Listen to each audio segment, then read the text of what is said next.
En la nube. Bueno, todo tranquilo. Ahí está Nadia, Laura.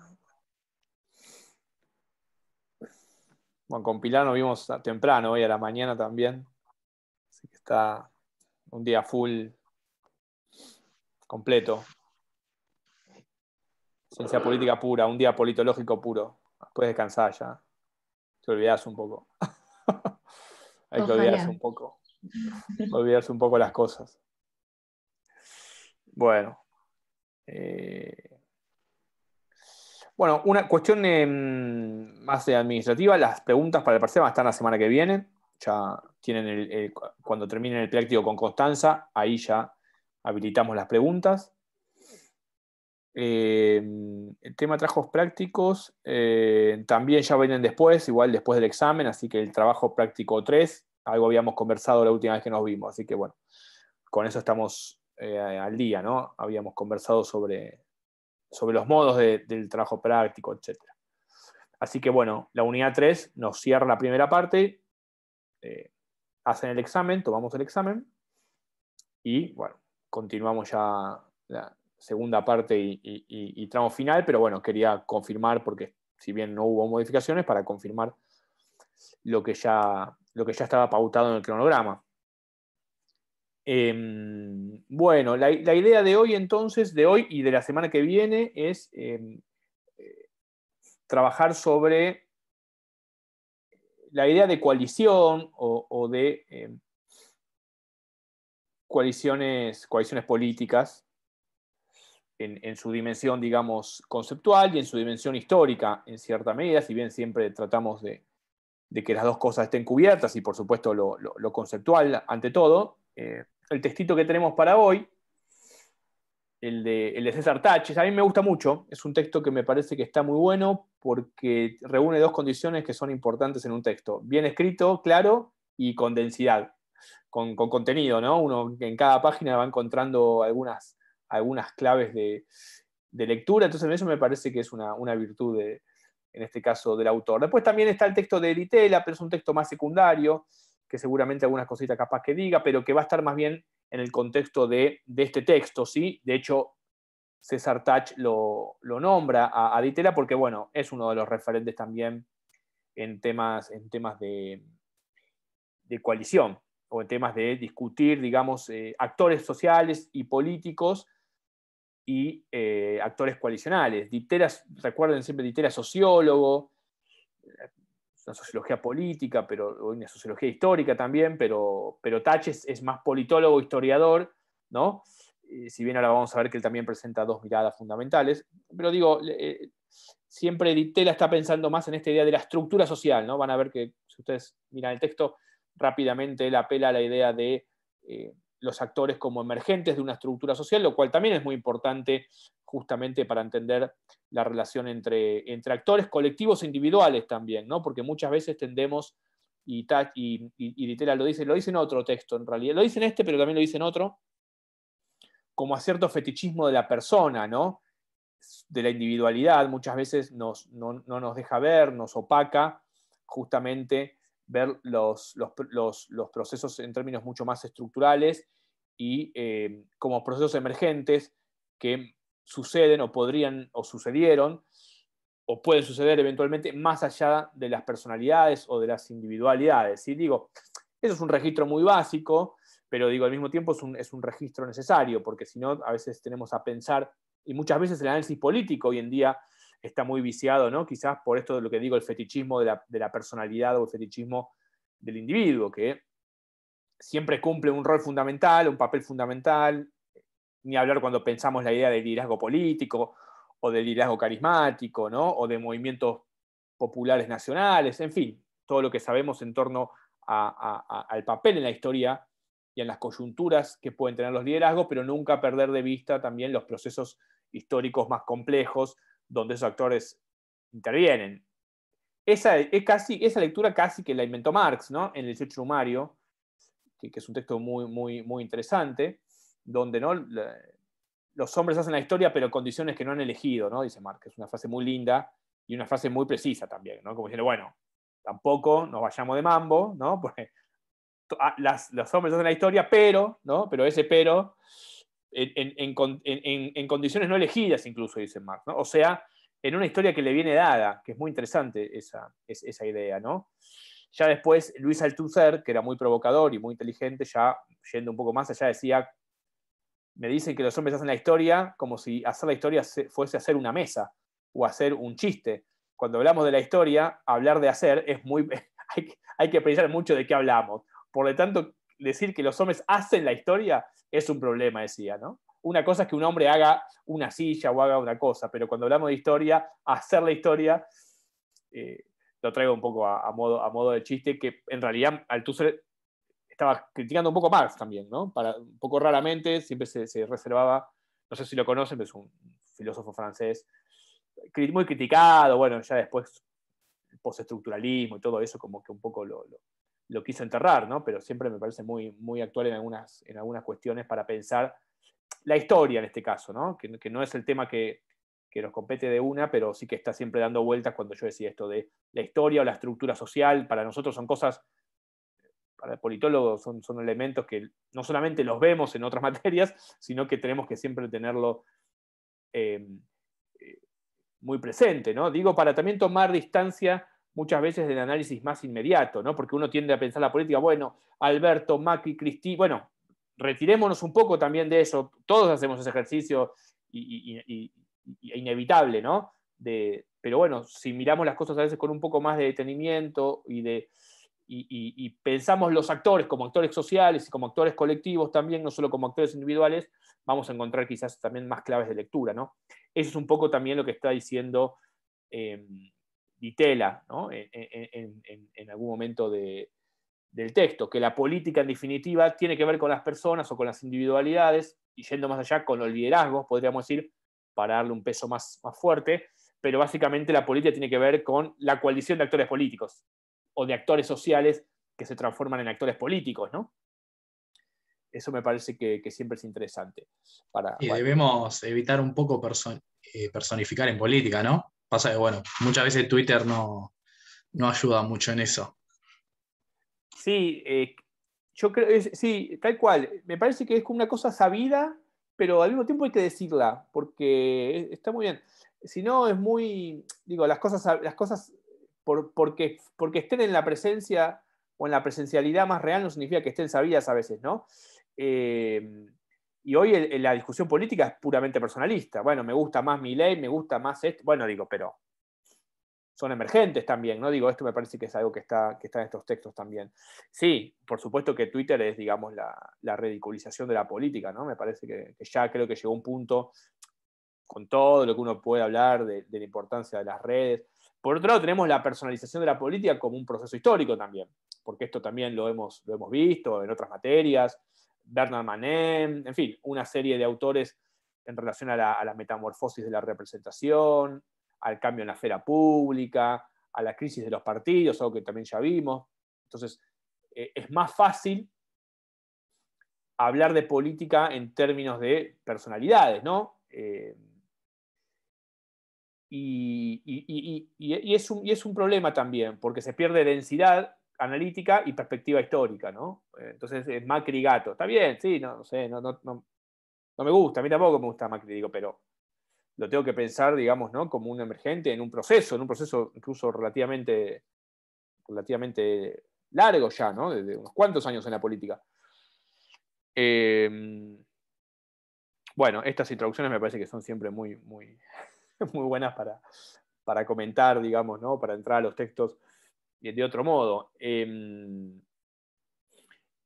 Nosotros lo que sí hemos visto bastante en profundidad es la cuestión de los partidos políticos, en términos históricos, de los modelos de partido diferentes, de su posible institucionalización, ¿sí? De un proceso que tiene que ver con esto que veíamos de Companebianco de el modelo originario, ¿sí? Que también algo van a ver que el texto de Touch, por eso digo, está bueno porque en pocas cosas, es un texto muy rápido, que uno lo lee así un rato, me parece que es un texto que uno puede leer mucho más rápido que otros, pero tiene muchas cositas, ¿no? De varias que ya vimos, por lo tanto está bueno que ya ustedes ya vienen con esa lectura. Entonces, decíamos que algunas cuestiones ya fueron vistas, digo, en términos de partidos. Ahora agregaríamos la cuestión de las coaliciones. Partidos y coaliciones, por lo tanto, son dos ideas que van a ir de la mano, que tienen que ser pensadas de un modo parejo, de un modo en diálogo, ¿no? No son exactamente lo mismo. Por ejemplo, Tach va a empezar diciendo que en realidad, si bien la cuestión en la bibliografía de la ciencia política, de las ciencias sociales, de la cuestión coalicional, aparece muy fuertemente con la vuelta a la democracia, pero sobre todo también con la experiencia de los 90, de la alianza, ¿no? De la ruptura de la aparición del Frente Grande y luego del Frepaso, y eso dio lugar a la alianza, etcétera, una serie de condiciones históricas que estaban incluso transformando en cierta medida la competencia política y el sistema de partidos, ¿no? en una suerte de pluralismo moderado, quizás con 3 partidos. Ahí surge, ¿no?, la cuestión de las coaliciones, sobre todo, claro, por la experiencia de la alianza como efectivamente una novedad política que trataba de innovar o trataba de generar una fórmula con un desprendimiento, vamos a decir así, por izquierda, progresista, del peronismo, ¿sí? Y con la propia UCR, ¿sí?, que había ido muy mal o había salido tercera en las elecciones del 95 frente a la fórmula, recuerden, de Bordón y el Chacho Álvarez, y luego todo ese espacio genera una fusión que va a ser la alianza. Por lo tanto, había una novedad interesante, además, en términos de la vuelta a la democracia. No estamos hablando de 1950 o del pacto Frondizi-Perón, bueno, en fin, de cosas que no había además condiciones democráticas plenas, por otro lado, ¿no? O sea, acá estamos hablando de otro contexto. Estamos hablando de un contexto, por supuesto, pleno, democrático y competitivo, donde aparecen estas novedades, ¿no? Ahora, Tach dice algo que es interesante. Sin embargo, o no obstante ello, la política argentina, si la miramos en términos históricos, la política sobre todo moderna argentina, vamos a decir, del radicalismo en adelante, ¿sí? Vamos a obviar el siglo XIX, que es un vicio de los historiadores en Argentina para mí, ¿no? Yo vengo con eso molestando, ¿no? Como los historiadores piensan que hay que ir al siglo XIX como para explicar el presente. Bueno, eso no es así, digamos. Para mí no es así, por lo menos no creo que haga falta. Por lo tanto, nosotros vamos a hablar siempre de 1930 en adelante. No, lo digo un poco en chiste, pero en el texto que está, el de Ditela, en ese librito que está bueno, que es, a ver, lo tengo por acá, Coaliciones Políticas. Bueno, se mataron con la tapa y le pusieron un ajedrez, se rompieron la cabeza los editores, y ¿no? Pues, sí, bueno. Está bueno el libro, bueno, ese va del siglo XIX, ¿no? Habla de Rosas, de Dorrego, bueno, todo, ¿no? Que siempre ya un poco, ¿no? Como a mí un poco me cansa. Pero digo, es como la lectura que imponen muchas veces los historiadores, que en Argentina hay muchos y buenos, por otro lado. Basta pensar en Perindongui, ¿no? Por ejemplo. Pero digo, entonces, la cuestión coalicional viene ya de principios, ¿no?, de la política argentina. Cuestión importante, entonces. ¿Por qué también es importante? Que la cuestión coalicional podemos ir a buscarla en los orígenes de la política argentina. Y uno podría decir también en otras áreas de Latinoamérica, ¿sí?, en otros espacios territoriales y geográficos de Latinoamérica. En principio habría una distinción con la idea de partido. Si pusiésemos como dos categorías puras, coalición o partido, sacando la discusión presidencialismo-parlamentarismo, en principio, que después se podría agregar, podríamos decir, ya cosas que vimos, la socialdemocracia alemana, ¿no?, para poner un texto clásico que ya vimos, es un partido de clase típico, ¿no?, de base obrera industrial. Es un partido en sentido clásico, en su estructuración.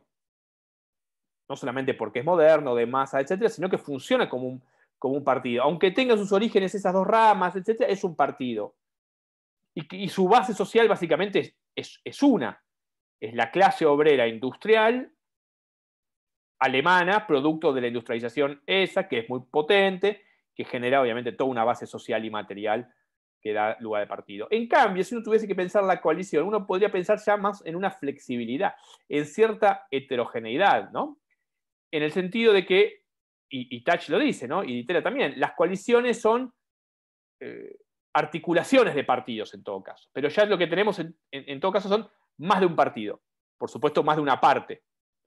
Por lo tanto, ya tiene una idea de no tanta pureza, quiero decir, como quizás el partido la propondría, sino que la coalición ya es más heterogénea per se, casi en su definición, ¿no? Supone más de una parte. Por otro lado, y esa es la cuestión, me adelanto, pero igual la iba a comentar, la mirada sociológica, ¿no? Tach dice hay que tener dos miradas, o se puede explicar el concepto de coalición o la política coalicional a partir de dos miradas, la mirada sociológica y la mirada politológica, que también es un registro bien interesante. Si uno va a Ditela, dice mirada sociológica.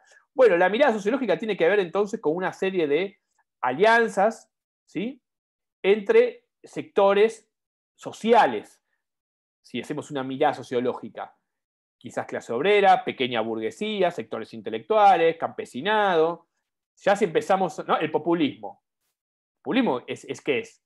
El populismo en Latinoamérica, el populismo clásico, ¿no? ¿Qué es? Bueno, es una coalición heterogénea, uno la podría pensar, ¿no? Una coalición heterogénea en su conformación social, porque efectivamente tiene clases medias de izquierda o intelectuales, campesinos, asalariados, pequeños artesanos, ¿no? Si uno empieza a enumerar, realmente se da cuenta que la base social de esa forma coalición muchas veces es bien heterogénea y por lo tanto es menos pura, es menos impura, es más impura, perdón, que la idea, si tuviésemos que pensar, por eso digo, el modelo más clásico de partido europeo, de partido de masas, que también moviliza socialmente, que tiene sentido eso, pero que su heterogeneidad es mucho menor. También eso corresponde, y eso es interesante, me voy un poquito, pero es muy interesante, tiene que ver con el tipo de capitalismo, inclusive. ¿Por qué? Porque una sociedad menos integrada socialmente y menos desarrollada, donde incluso hay más, donde el centro y la periferia es mucho más, es mucho más pronunciada esa relación, donde hay menos integración, donde hay, uno diría, resabios, ¿no?, de un modo de producción, o donde hay un sector campesino importante, pero también se está generando un sector obrero industrial, los típicos procesos. Las coaliciones que, sin embargo, pueden articular a esos distintos actores, está hablando también de un desarrollo económico-social de esa sociedad. Por lo tanto, la cuestión coalicional, que también en política puede ser la cuestión, digamos, de la construcción hegemónica, eso es interesante también en autores como Gramsci, ¿no? Pero ¿por qué es autores entrantes? Porque no son clasistas típicos. La idea de hegemonía es la idea, ¿no?, de una heterogeneidad social, que no tiene que ver necesariamente con la idea coalicional. Pero si pensamos, volviendo al inicio, que la política entonces en Argentina, desde el 1930 en adelante, tiene un rasgo fundacional, coalicional fuerte, y la composición de esos partidos es bastante heterogénea, también va a tener que ver con un tipo de desarrollo socioeconómico o moderno. Y por supuesto eso va a dar lugar, en esa clave, a determinados actores que luego en todo caso pueden formar un tipo de coalición política ya en la forma política. Entonces me parece que toda esta disquisición un poco para hablar de partidos y coaliciones, ¿no? Por lo menos para nosotros tener clara esa diferencia. Es una diferencia más de grado quizás, ¿no?, y de cierta naturaleza, pero en los dos casos estamos hablando, por supuesto, de actores políticos, que luego, digamos, participan, representan, etcétera, lo que ya sabemos que sucede en la dimensión de la competencia política. Pero en su organización originaria o en su forma originaria son diferentes. Si ponemos estos dos modelos, ¿no?, más radicalizados en su forma, que puede ser un partido de obrero típico, ¿no?, como el Partido Obrero Alemán, como el Partido Socialdemócrata Alemán, u otro, ¿no?, o el francés también, digo, todos los ejemplos en realidad que nosotros estuvimos viendo como partidos de oposición con Panebianco obedecen un poco a esa forma, salvo justamente en cierta medida, que ahí lo dice Panebianco, si mal no recuerdo creo que eso lo dice, respecto al Partido Comunista Italiano, ¿no?, que tiene una política más de masas, vamos para hablar en términos políticos, y menos de clase en sentido tradicional, ¿no? Porque tiene como una cosa más popular, vamos a decir. y eso le venía, ¿no?, a Togliatti, el referente y dirigente del Partido Comunista luego de la guerra, le venía de Gramsci en realidad, ¿no? No se olviden que Togliatti fue el que armó los cuadernos de la cárcel de Gramsci. Nombré muchas veces a Gramsci porque en realidad es un pensador de lo político muy importante, ¿no? No porque solamente uno me pueda gustar más, menos. Es un pensador que estas cosas él para mí, a otro modo, de otro modo, no está hablando de coaliciones, sí habla mucho de partido, ¿sí? Y en ese sentido habla de partido moderno, de clase, pero él me parece que permite pensar una cuestión que es importante, que está lateralmente ligada a esto, que es la cuestión de cierta heterogeneidad social, ¿no? Entonces, eso es un punto a marcar. Por otro lado, lo que dice Tach es, en realidad, esta es la historia de un fracaso, porque la política es históricamente coalicional, pero nunca funcionó coalicionalmente en términos, digamos así, del poder o en términos de, sí, en términos prácticos, aquello que en algún momento o aquello que se originó como coalición no funcionó al momento de gobierno como tal. ¿Sí? Eso también es muy importante porque él todo el tiempo denuncia, y es como el hilo que atraviesa el texto, es que en países como la Argentina, si bien los orígenes partidarios de los dos partidos más importantes, pero también va a decir de los conservadores, incluso es coalicional, si miramos el interior del país, vamos a ver que el peronismo construyó con los conservadores, incluso en algunas ciudades, como en algunas provincias como Salta, con partes de la oligarquía. Lo que pasa es que esa oligarquía, que era más bien de tipo conservador y tenía un rasgos quizás más populares en un sentido general, digamos, no tenía nada que ver con la UCR de centros urbanos. Por lo tanto, la coalición ahí, ¿no?, era una masa bastante, bastante heterogénea. No obstante ello, digo, como la marca de origen, siempre la construcción política dificultó el ejercicio coalicional porque se pensó en términos de hegemonía, en términos de construcción hegemónica dentro de la coalición, y no como poder compartido, dice él, ¿no? Y ahí dice, incluso eso lo dice al inicio.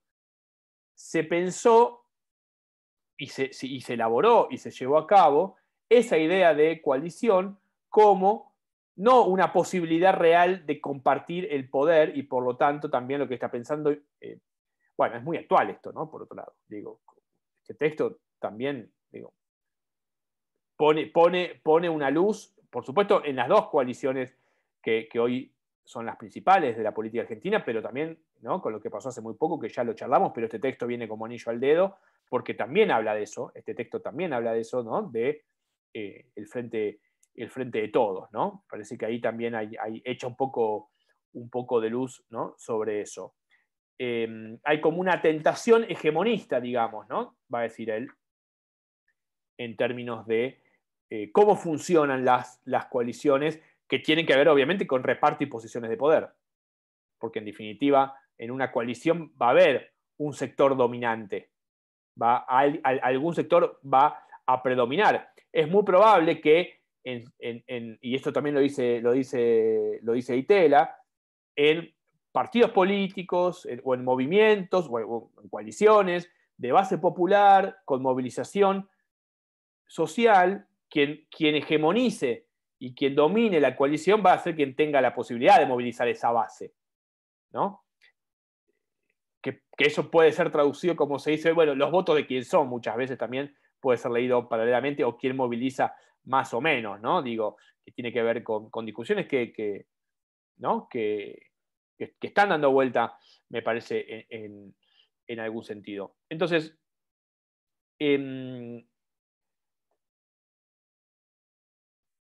al inicio del texto, todas estas cuestiones van a aparecer y van a ver que también entroncan con la cuestión de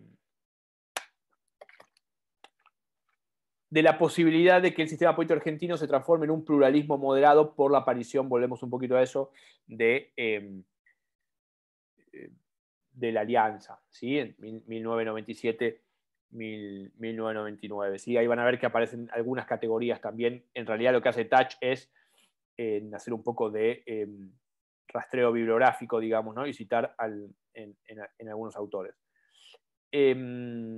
por supuesto que también ingresa la cuestión de el presidencialismo, porque cómo es un modelo coalicional, ¿no? Y ya lo van a ver en el práctico con Constanza, un modelo coalicional en un ejercicio del poder presidencial. ¿Cómo se ejerce ese poder? Si vamos al modelo parlamentario es mucho más sencillo, porque en realidad la conformación del gobierno en general, en su modelo más puro, tiene obviamente una forma coalicional inevitablemente, ¿no? Las coaliciones, los gobiernos son gobiernos en general, como vimos ahora en Alemania, ¿no? De coalición. Ahí también hay una cuestión que la van a ver sobre todo en el práctico, pero lo digo porque es interesante, las coaliciones preelectorales y las coaliciones postelectorales. ¿Sí? Nosotros vamos a decir, el Frente de Todos, vamos a decir si es una coalición si preelectoral. Bueno, pero después, ¿cómo funciona después? ¿Cómo funciona en ese manejo y en ese reparto del poder? Y podríamos pensar... ¿Funciona como coalición postelectoral? Ahí está la pregunta. Bueno, ¿no? Es que es exacto. Es que esa es la pregunta. Exacto. ¿Y cómo funciona esa cualidad? Y en esa pregunta, ¿y cómo es que funciona? Si es que funciona eso que efectivamente no fue tal cual, como dice Juan. Esa me parece que es una pregunta interesante, porque es una pregunta que el texto está interrogando, porque la pregunta del texto es, en definitiva, si miramos la historia, los partidos que han gobernado, o los movimientos, como las identidades políticas, son coalicionales. Al momento de gobernar, eso es un problema. Sin embargo, la realidad política, dice Tach, parecería al mismo tiempo poner en aprietos esa cuestión. ¿Por qué? Porque la política va hacia una forma coalicional cada vez más, pero la forma de gobernar histórica, vamos a decir así, la cultura política, no ejercen el poder en términos coalicionales. Entonces tenemos un problema. Ahora vamos a ver cuáles son esos problemas, digo, pero esa es un poco la clave, y creo que es lo que decía Juan también. Sí, me parece que en la Argentina no tenemos esas formas institucionalizadas donde se puedan contener las discusiones políticas densas. Que yo puedo nombrar el caso de Inglaterra, más allá de que se trate de un parlamentarismo. Podemos ver que las principales discusiones se dan ante los líderes de los partidos en el Parlamento, se reconoce como institución válida para que se dé eso allí. A diferencia acá en Argentina, como faltarían esas formas más densas institucionalmente, podemos inclusive analizar esa misma problemática. Bueno, al final, esas mismas expresiones terminan dándose por otras vías, medios de comunicación, por ejemplo, que puede también fomentar a una mayor polarización. Bueno, todo se termina encadenando a dificultar la consolidación de esas formas coalicionales también. Está totalmente en tensión con un tipo de presidencialismo que siempre se caracterizó por su fuerte personalismo y clave movimentista también, me parece. Totalmente.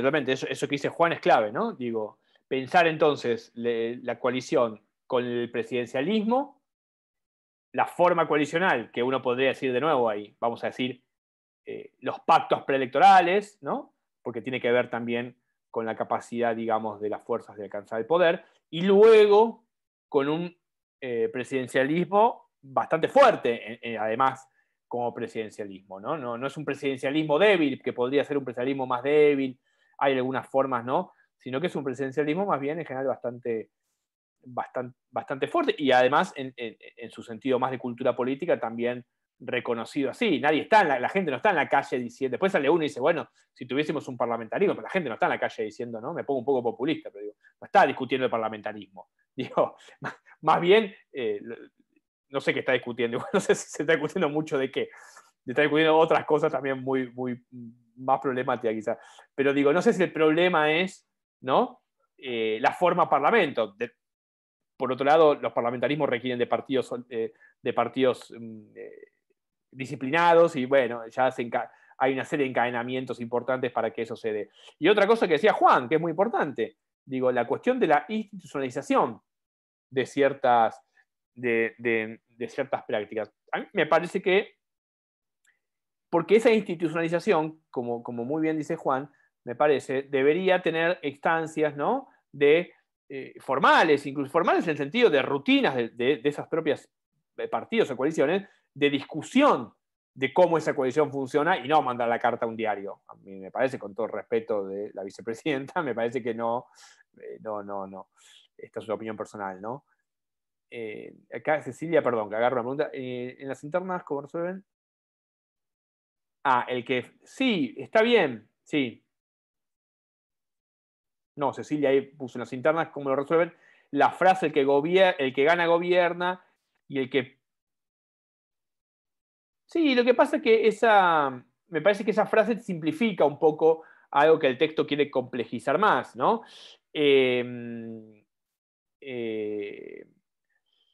Sí, igual tiene un sentido, es verdad que colocas una palabra, Cecilia, que me parece que es importante, que es internas.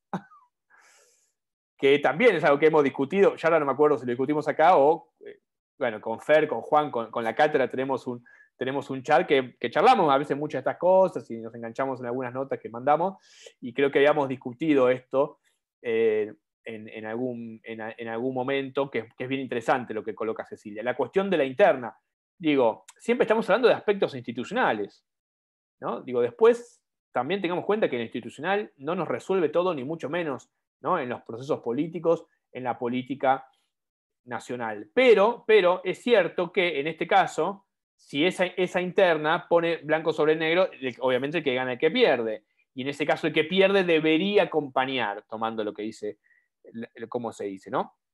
Sí, es una forma de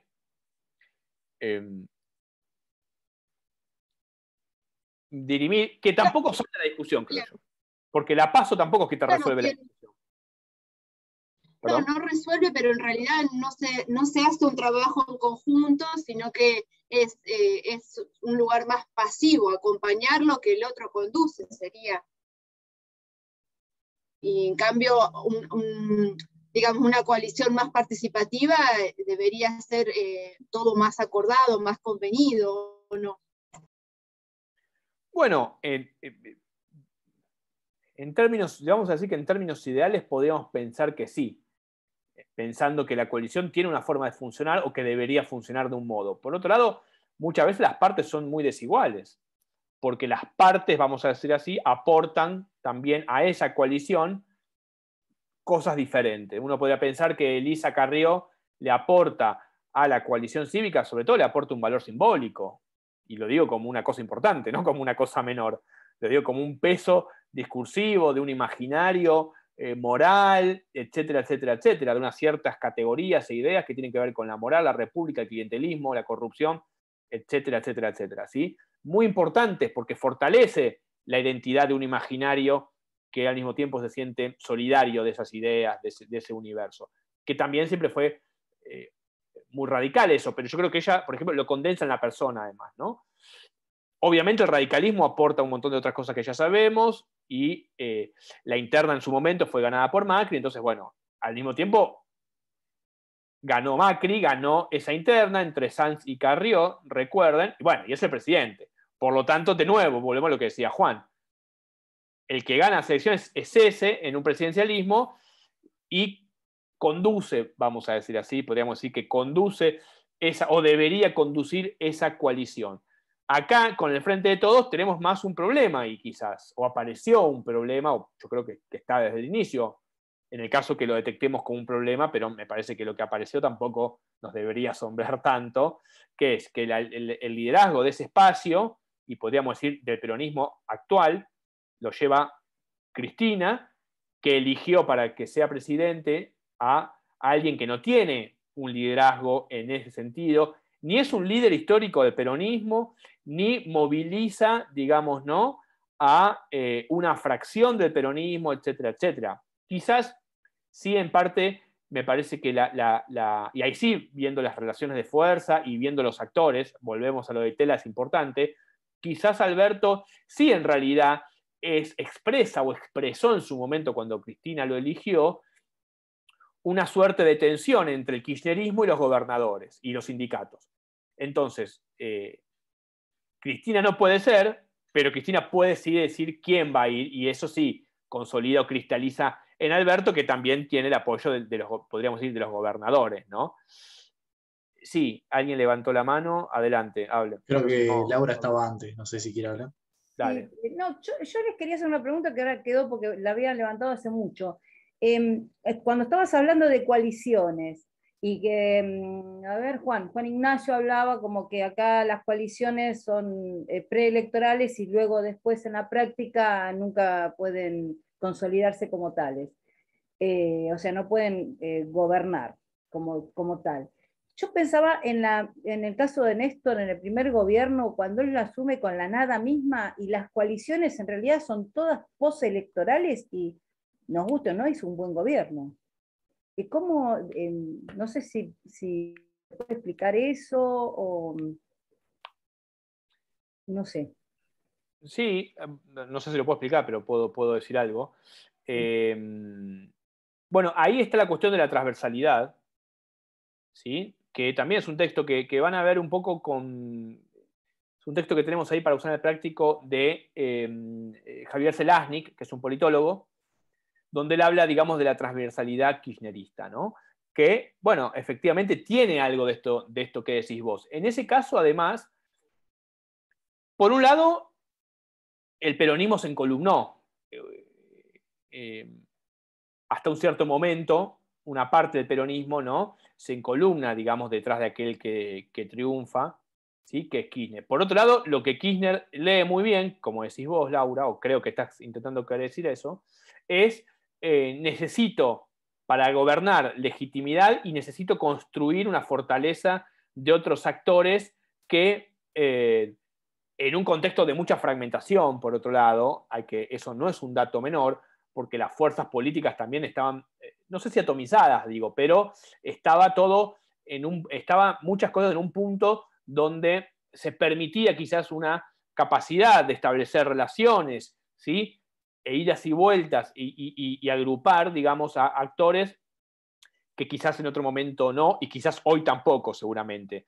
En ese momento uno puede pensar, obviamente, en los movimientos populares ligados a la movilización social, a la cuestión de los derechos humanos, que es un aspecto simbólico muy fuerte, organizaciones del mundo del trabajo, radicales, lo que después fueron los radicales K, ¿no? Es decir, sectores progresistas, porque Kirchner, digamos, fue la salida de izquierda de la crisis. Si Duhalde fue la salida de derecha, lo digo así medio brutalmente, pero ¿no?, como con asamblea universitaria. Si Duhalde fue la salida de derecha, eso tuvo muchos límites, porque recuerden que Duhalde, digamos, en realidad recompone, vamos a decir así, con cierto conservadurismo popular, que es un elemento al mismo tiempo interno del peronismo, pero se mostró, me parece, muy limitado, porque la salida esa, la opción dualdista, bueno, por un lado pudo contener socialmente hasta un punto y luego también tuvo un aspecto represivo muy fuerte en un contexto muy delicado. Por lo tanto, la salida, ¿sí?, la necesaria llamada a elecciones, la crisis de legitimidad de esa especie de transición dualdista rápidamente se recompuso por izquierda. Entonces uno debería decir ahí de nuevo, ¿Kirchner era de izquierda? Bueno, mirá, no sé, la verdad que no me parece que era muy de izquierda en los términos en que tenemos izquierda-derecha como algo muy lábil y como posiciones, ¿no? Pero digo, la salida era por ese lado. Casi inevitablemente, te diría, aunque la palabra inevitable para hablar de política es peligrosa, pero digo, ¿sí? Entonces, me parece que ahí sí había, efectivamente, está bien lo que decís vos, sí, había una política de tipo, una voluntad política coalicional, ya no obviamente preelectoral, sino postelectoral, pro gobierno, en función, ¿no?, de la administración de las cosas. Juan, vos querías hablar, perdón. No, sí, Nico, sí. Un poco para responderle a la inquietud Yo de... ahí aportar una cosa, decir, con respecto a las coaliciones y el peronismo. Cabe destacar que el peronismo, cuando emerge, digamos, en el 43 y después en el 45, y cuando se hacen las elecciones, podemos hablar de lo que sería la primera coalición en Argentina, que se arma en la coalición del Partido Laborista y después de la Unión Democrática.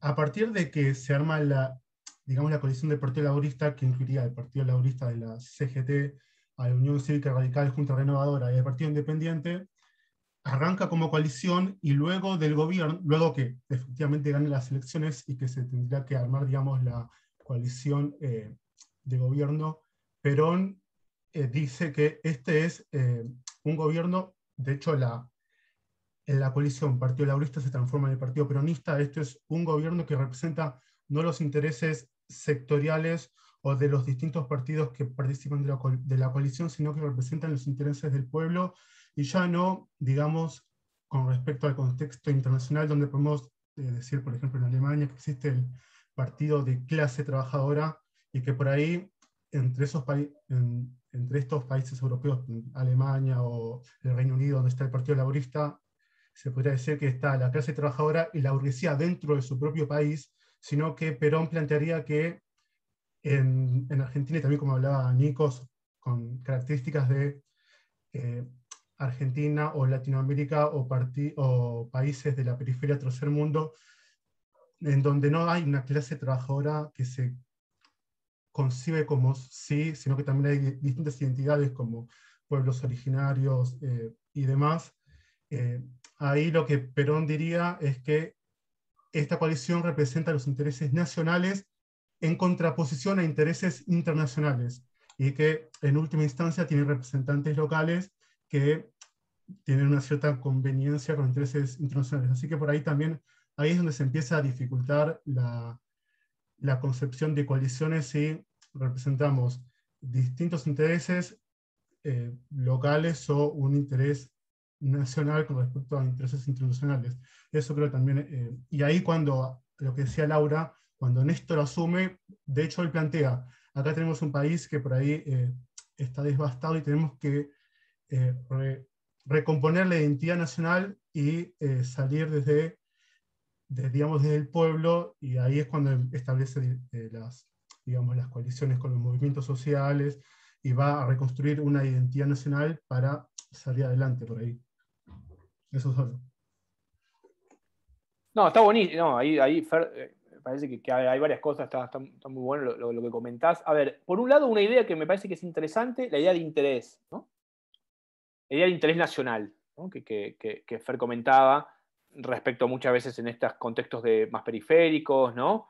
Ni hablar cuando se arma el peronismo, que por supuesto toda la discursividad y la articulación peronista como movimiento nacional, porque en realidad lo que está ahí es el interés nacional, y por lo tanto eso supone un movimiento y supone en ese sentido, sí, un polo homogéneo que unifica a esos conjuntos de actores que van a formar esa coalición, actores políticos y actores sociales, ¿sí? En esa heterogeneidad que decíamos, o por arriba y por abajo, podríamos decir, pero que en definitiva va a tender hacia la representación del interés nacional, que también a veces es muchas veces el interés del pueblo, ¿no? Eso también siempre es un juego dialéctico, un juego retórico muy, muy interesante, propio de los movimientos populares, los movimientos nacional populares, ¿no?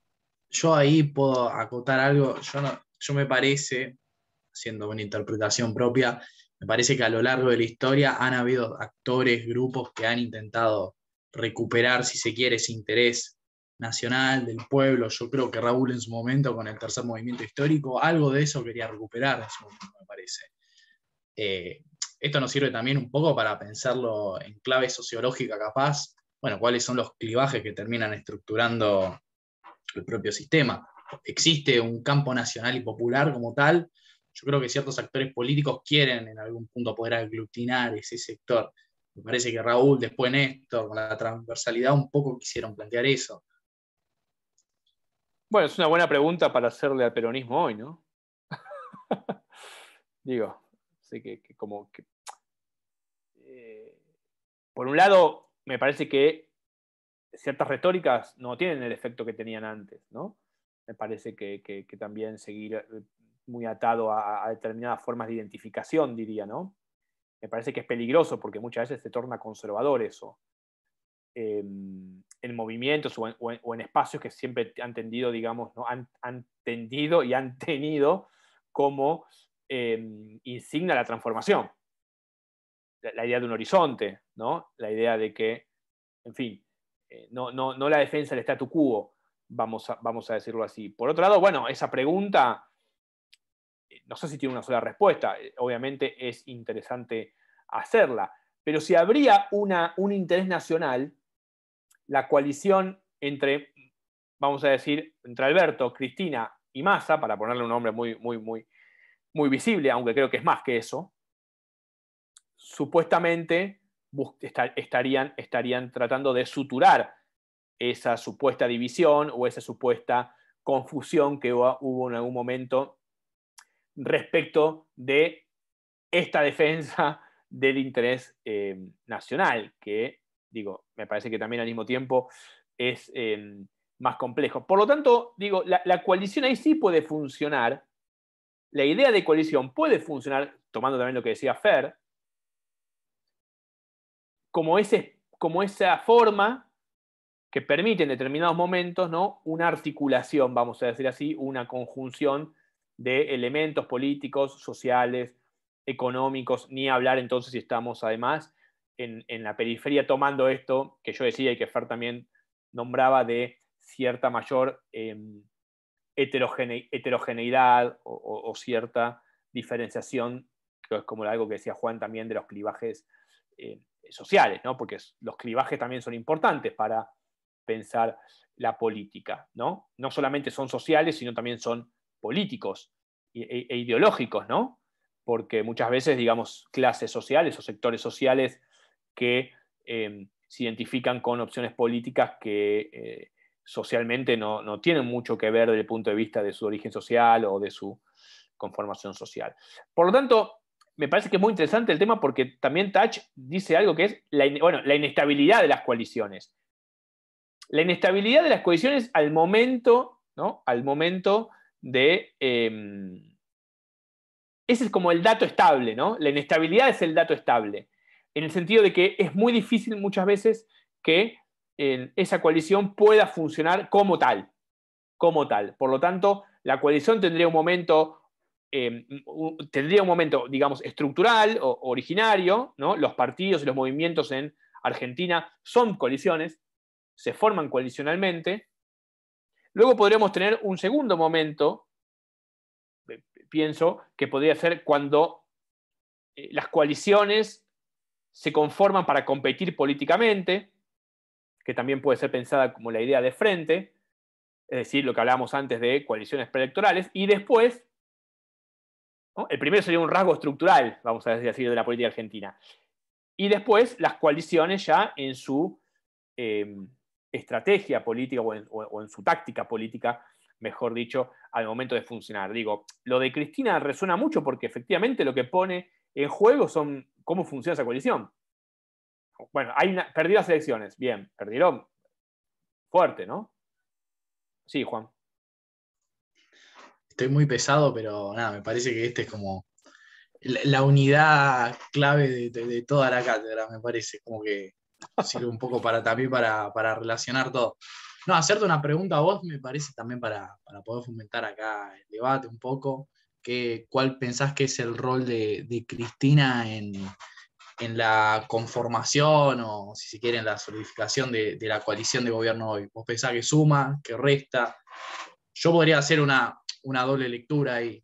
Yo creo que muchas veces ella es víctima del propio liderazgo que porta. Me parece que es algo que ya no se puede desprender, aunque quiera o no.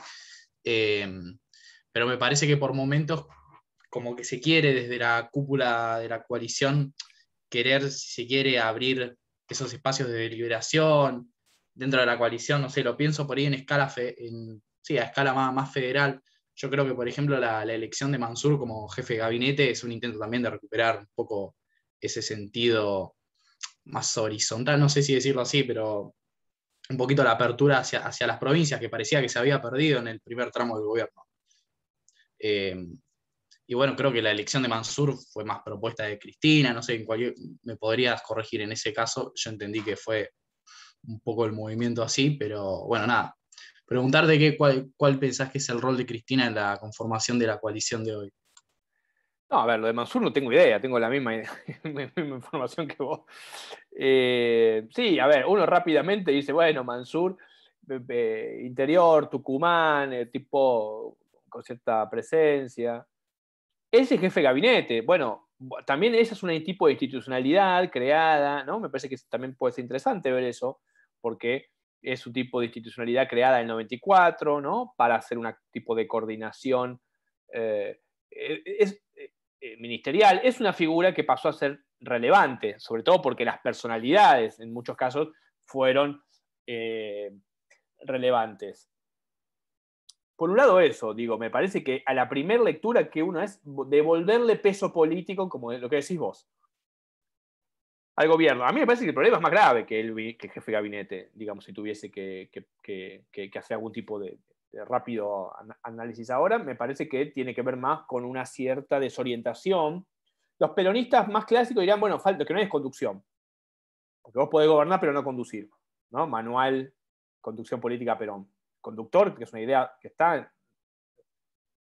Yo ya no leo, o sea, ya leí eso, no lo voy a volver a leer y no creo que. Porque a veces decía, no, ¿cómo? Ya está, ya me leí una vez el manual de conducción política, no, leí parte, digo, pero es un libro muy.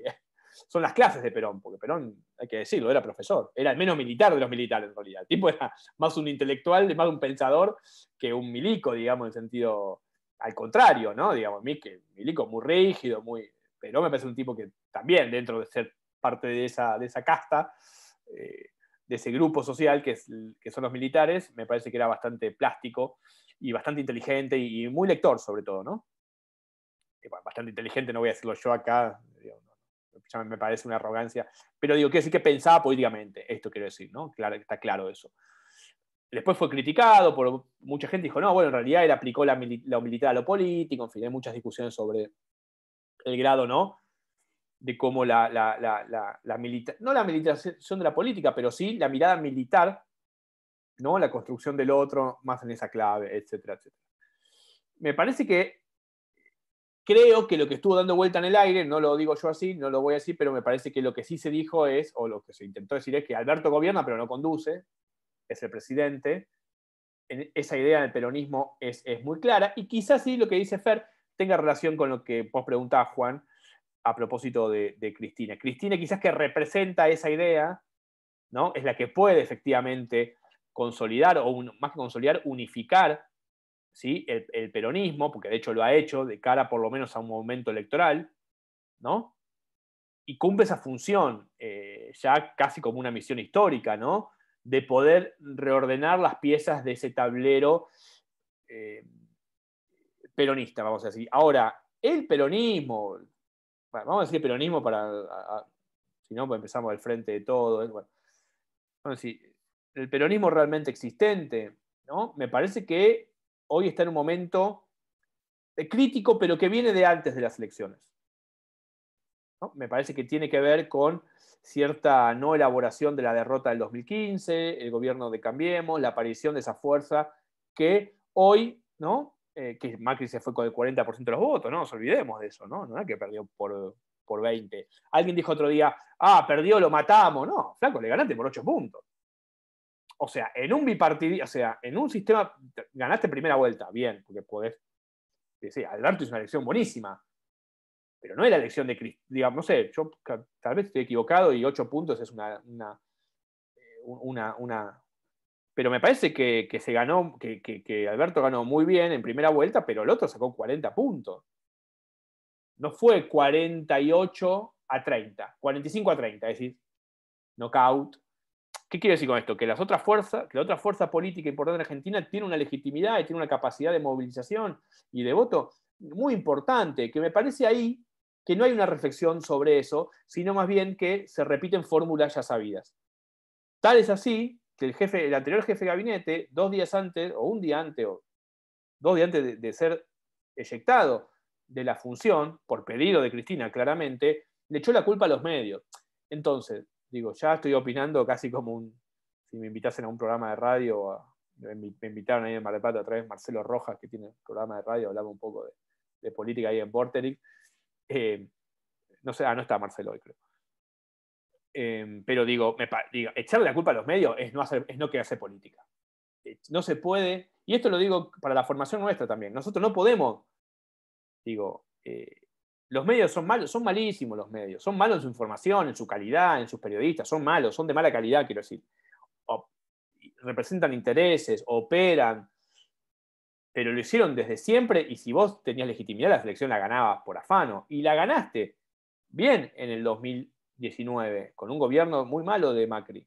Ahora, no podemos cada vez que perdés la selección echarle la culpa a los medios, porque me parece que eso delata tu incapacidad política y tu falta de hacer política, de producir política, que es producir ideas, que es muy complejo en un contexto como este, por otro lado. Digo, pero me parece que al gobierno lo que le faltan son actores de peso dentro de la coalición.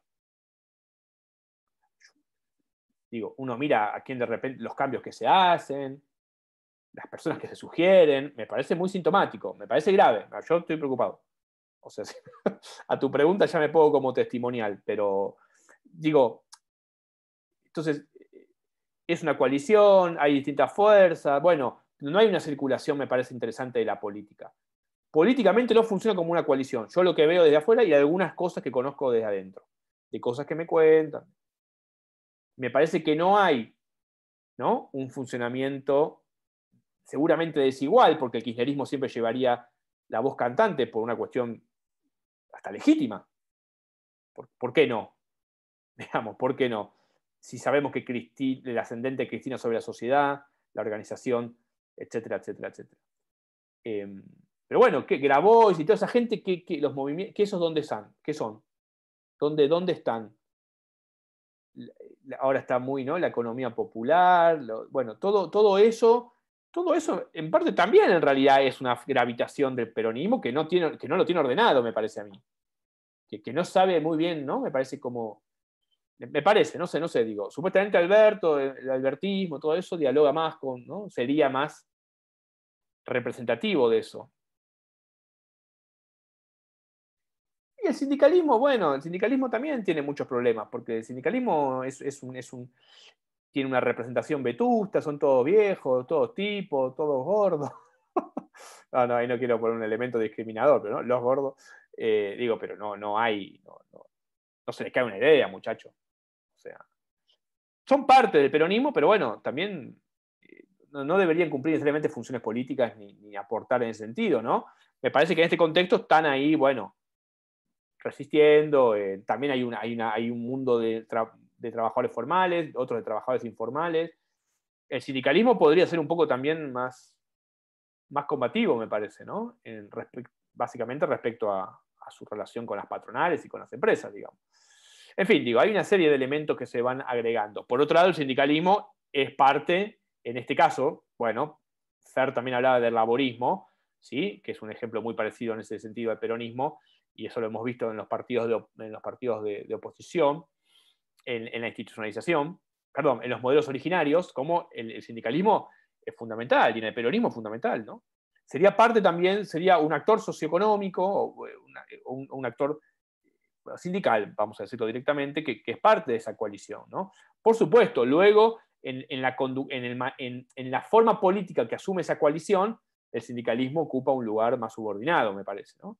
A pesar de que ha habido líderes sindicales en la Cámara de Diputados, etcétera, etcétera. Pero bueno, desde el peronismo, ¿no?, la columna vertebral hoy me parece que está todo en un momento de bastante crisis, en ese sentido de la identidad, de la identidad que componen esos actores dentro de... y de una gran incapacidad, ¿no?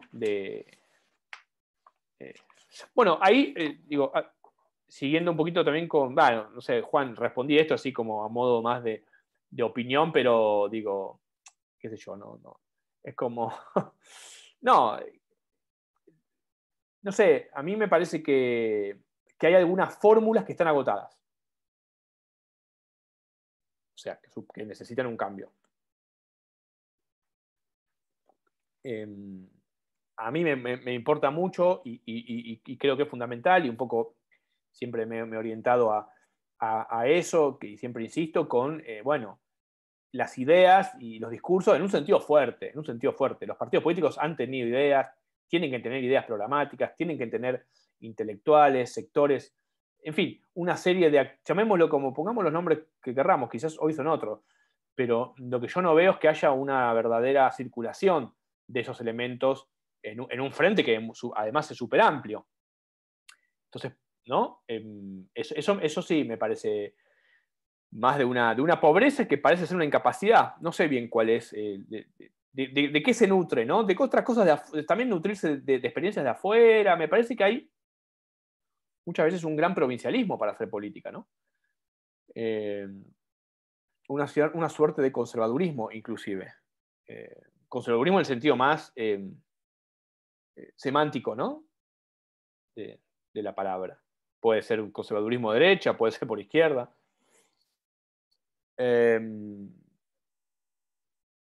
Volviendo un poquito al texto, entonces, bueno, hay algo que es interesante también, que en realidad estuvo en toda la discusión y toda esta charla que hemos venido teniendo, ¿no? Que para él, para Tach, la cuestión de las coaliciones, ¿no?, son polisémicas, es decir, que no tienen un único significado. Digo, me parece que es lo que estuvo dando vueltas todo el tiempo acá, pero eso también me parece importante y sería una diferencia, ¿no?, con el partido. Después van a ver ahí, que es algo que también que ya dijimos, la mirada sociológica y la mirada politológica, ¿no? Entonces Tach va a decir, puede, ¿no?, hacerse un abordaje analítico de la coalición en términos sociológicos y en términos politológicos, para luego hablar de la historia de esas coaliciones o cómo históricamente efectivamente se han transformado, ¿no? Decíamos antes, entonces, la mirada sociológica tiene que ver con esta alianza e incorporación de sectores sociales diferentes, ¿no?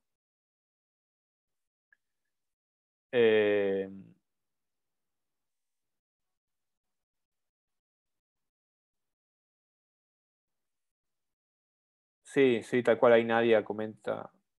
Sí, yo creo que también, sí, está muy degradada la discusión pública en general, ¿no?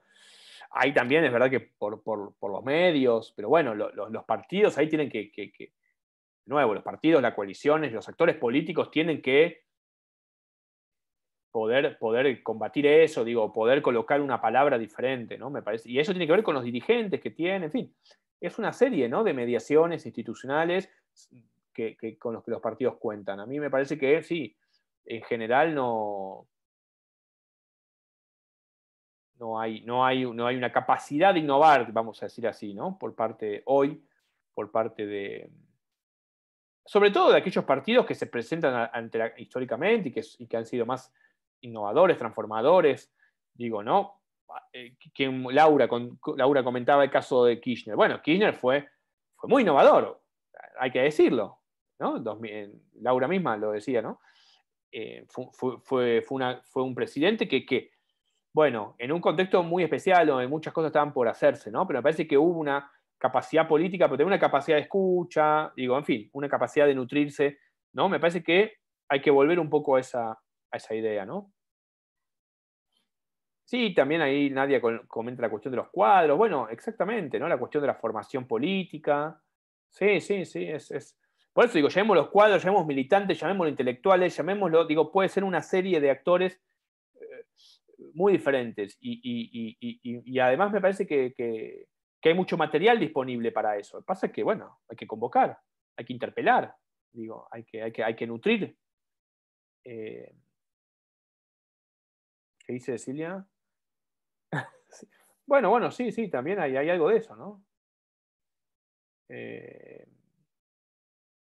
A mí me parece que hay cierta creencia de que ciertas fórmulas son automáticas y que activarlas van a, ¿no?, decir nacional y popular, o decir, ¿no?, o ciertas retóricas, ¿no?, que me parece que están en piloto automático y no están pensadas para intervenir en una forma mucho más inteligente, ¿no? Está bien. Después está después está la rosca, que es un elemento de la política, digo, un poco respondiendo a Cecilia, ¿no? En fin, ciertas operaciones de la política que existen, que están, digo, pero a mí no me molesta que eso exista si existe lo otro, porque si lo otro existe, va a tener más densidad. Si lo otro no existe, queda la rosca como única visibilidad, para decirlo muy rápidamente. El problema no es la rosca, el problema es que no hay nada que supere, digamos, a la rosca o no sé, la lógica más del cargo más inmediato. Si eso va acompañado de otros elementos, ¿no? Con todas las dificultades en las que está Argentina hoy económicamente, digo, no hay que hacer abstracción de todo eso, ¿no? Del Fondo Monetario, de la falta de dólares, digo, hoy se está discutiendo eso, en fin, digamos, está en una encrucijada muy importante el país respecto a eso, de las empresas invierten, si no invierten, si la traen, la tienen afuera, en fin, hay elementos estructurales de la economía, ¿no? que condicionan a la política, también otro elemento para tener en cuenta siempre. De nuevo, siempre Marx ayuda, porque Marx, primero como Max Weber, como, ¿no? La política no determina, pero condiciona, ¿no? Política no determina. Una frase muy, muy, muy importante de Marx, que siempre fue muy discutida, esa traducción por cuál era la palabra, y la palabra era condiciona y no determina, ¿no? Los marxistas se la pasaron discutiendo, hay libros sobre eso, ¿no? Bueno, si determina no hay nada para hacer. Ahora, si condiciona hay una cierta autonomía, es decir, hay una capacidad de libertad para actuar. Bueno, la política tiene que ser eso. Si no, me voy a mi casa. Digamos, la política, digo, de ahí de Maquiavelo para adelante. O sea, sí, soy maquiavélico, soy Gramsci, todo lo que... Weber, ¿no? Todos esos actores que, digamos, son muy políticos en ese sentido. No es que no dieron cuenta de lo otro, pero digo, cuando, de nuevo, lo que decía Laura, el país prendió fuego, destruida la moneda, no había lazo social casi, y bueno, y la política en el sentido de Kirchner, ¿no? Bueno, también los liderazgos cumplen una función, evidentemente, y algunos liderazgos, digo, yo no voy a decir que el liderazgo, no sé quién es para decirlo, además está agotado, el de Cristina no lo voy a decir porque mañana saca una carta, ¿no? Y sí, ya está, digo, que todo lo que dijiste, entonces por eso no lo voy a decir. Y no lo creo además, pero digo, también me parece que hay ciertas formas, así como veo que también una cosa es la oposición, otra cosa es el oficialismo, ¿eh? Porque uno mira a Macri y ¿qué está? Y bueno, está ahí hablando de populismo, ¿no? Con una cosa ya muy, muy un poco desfachatada, ¿no? Como sin responsabilidad política, me parece que es muy responsable Macri como líder, como uno de los líderes políticos de esa coalición, que también tiene su problema y que está tratando de posicionarse ahí. Él va por la encrucijada más, ¿no? Vargas Llosa, toda la cosa, ¿no? Del populismo latinoamericano, de los planes, ¿no? Entonces, estar en la posición también te da una cierta flexibilidad para decir que no te la da ser oficialista. ¿Cómo que no se observen? No entiendo. Y que el liderazgo de Cristina ha sido tan fuerte, una impronta tan grande, que luego no sé quién le continúa en ese lugar, digamos, para conducir todo el peronismo, porque en definitiva yo lo que veo es que ella conduce el peronismo. Alberto supondría una sucesión, pero ¿hasta qué punto? Se vio que no. Sí, no. Esa es la naturaleza de los liderazgos carismáticos, ¿no? Que se agotan en sí mismos, no se puede transferir el carisma, ya lo decía Weber. La definición de carisma de Weber son 2 renglones. Capacidad extraordinaria, ¿no? Y revolucionaria de un agente que sabe hablar, que sabe hablar, que tiene cualidades demagógicas, es decir, en el sentido más antiguo de la palabra, que tiene capacidad de persuasión, y que, por otro lado, esas capacidades son intransferibles. Bueno. Pero aparte el peronismo puede pensarse desde unos liderazgos que no sean tan fuertes, porque en realidad siempre ha tenido ese tipo de liderazgo, con líderes carismáticos, desde Menem hasta el mismo Perón. O sea, ¿puede pensarse de otra manera? ¿O siempre, digamos, tiene que ser ese formato, esa forma, con líderes muy carismáticos, que sobresalen por sobre el resto? Bueno, en el práctico han visto también que los procesos se institucionalizan y los partidos se institucionalizan y por lo tanto eso significa que no pueden depender ni dependen absolutamente, ¿no? Del carisma como esta cualidad extraordinaria, porque si muere el líder dejaría de existir, ¿no? La experiencia, que es algo que Panebianco también dice, ¿no? En su momento, y Mustapik de hecho trabaja sobre eso. Pero también es cierto que ha habido una continuidad de ese tipo de liderazgo y ha sido lo que los ha llevado también en parte, no todo, pero sí en parte a lograr captar esa mística que dicen que hoy se perdió, o sea, o este contenido político que hablaban también. Sí, no sé. No sé si alguno quiere intervenir o responder o decir algo. Sí, son reflexiones mías igual, no sé. No, está buenísima. Por eso digo, no, me parece genial que surjan estas reflexiones, tienen que surgir acá, si no. Sí, no sé. No, la verdad que tengo la misma duda. Candela quería decir algo. No, ¿se me escucha? Sí. No, yo quería preguntar si todo esto no puede tener que ver con, me voy a Salo Soroño, me voy a la otra materia, pero si no puede tener que ver también como al ser coaliciones no tienen una falta de identificación partidaria, lo que lleva también a que haya una especie de vacío a su interior, ¿no? De ideas.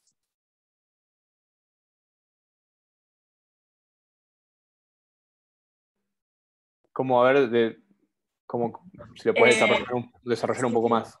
No, que estamos hablando de esto de que tal vez no se expresan tanto ideas, bueno, o como eso, que la ideología tal vez está medio vacía, que, Está bien, que por ahí claro. no hay propuestas, si eso no puede tener que ver justamente con el hecho de que sean coaliciones partidarias y se alejen de una identificación concreta. Bueno, sí, entiendo, está buenísimo eso, me parece que está bueno por lo menos para pensar. Después, bueno, ahí ya entra un montón de cuestiones. Los que cursaron hoy conmigo, creo que está Pilar solamente a la mañana, la otra materia, pero los que ya vieron populismo, que es un tema que es un tema que es importante, porque más allá, es un tema importante en las ciencias sociales, ¿no? La vulgata que circula en la tele, ¿no? Digo, justamente es lo que tratamos de ver, pero ahí lo que hoy veíamos, por ejemplo, es el populismo como una ideología muy laxa.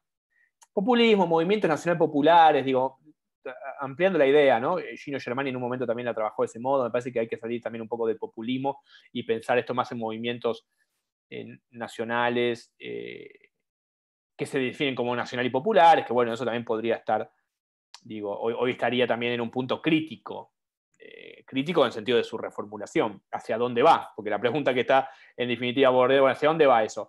Pero lo que decís vos, Candela, está muy bueno. Yo creo que eso vos lo mirás como del lado de el defecto o la falta, ¿no? Y también yo creo que es esa falta de cierta, vamos a decir, claridad ideológica, pureza ideológica, identidad tan sólida, etcétera, etcétera, etcétera, es lo que quizás un peronista te diría, precisamente por eso sobrevivimos. Yo creo que podría ser respondido de ese modo. Existen movimientos como otros porque son tan heterogéneos, interpelan a distintos tantos actores, de nuevo volviendo a Ernesto Laclau, porque operan como significantes vacíos que no pueden ser colmados, ¿no? Por ninguna identidad o por ningún contenido a priori. La clase, ¿no? Más en esa discusión, porque en realidad la discusión también es esa, ¿no? Hoy eso también está todo muy en cuestión, digamos, ¿no? Porque ya esas identificaciones, que creo que es un poco a donde también vas vos, esa sería un poco la cuestión, ¿no? ¿Qué identifica hoy? Porque la marcha, no sé si la marcha. Y más allá de guiarnos de las últimas elecciones, que son muy relativas, el gobierno puede dar las vueltas, puede votar más gente, son paso legislativa, también, digamos, tengamos en cuenta en los contextos, digo, ¿no? De cuando se vote a presidente va a ser otra cosa, Alberto puede reelegir, no sé, digo, la verdad que yo creo que, digo, falta mucho, dada la contingencia de la política. Pero sí creo que algo que apuntás vos, que me parece que es bien interesante, que puede tener un rasgo más estructural, que sería las coaliciones, por ser tales, carecen de una identidad fuerte, ¿no? Creo que es un poco lo que decías. Por lo tanto, el partido eso lo suplantaría, un partido típico más clásico lo suplantaría. Pero al mismo tiempo, si vamos a estas coaliciones, vamos de nuevo al texto. Si en sus orígenes los movimientos y los partidos son coaliciones heterogéneas, la pureza ideológica es muy difícil. O el programa tan claro. Está bien, los periodistas dirán, está la doctrina, pero bueno, no la leen. ¿Quién la lee? Se lo leen. Hoy no la debe leer nadie. La habrán leído. No, pero ni siquiera leen a Perón, digo, me parece. No, no sé, habrá ahí en el Partido Justicialista, acá yo digo acá, pues en Capital, de la calle Mateu, no sé qué, que me han invitado muchas veces, no hay nada, qué sé yo, ni los libros están de Perón. Moreno sigue la doctrina, ¿no lo escuchás? El único que reivindica la doctrina.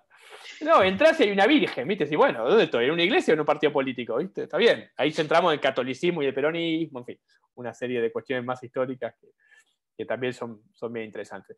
No, eso que decís vos me parece que es un interrogante buenísimo porque interpela algo estructural, que es lo que venimos charlando, pero también coyuntural.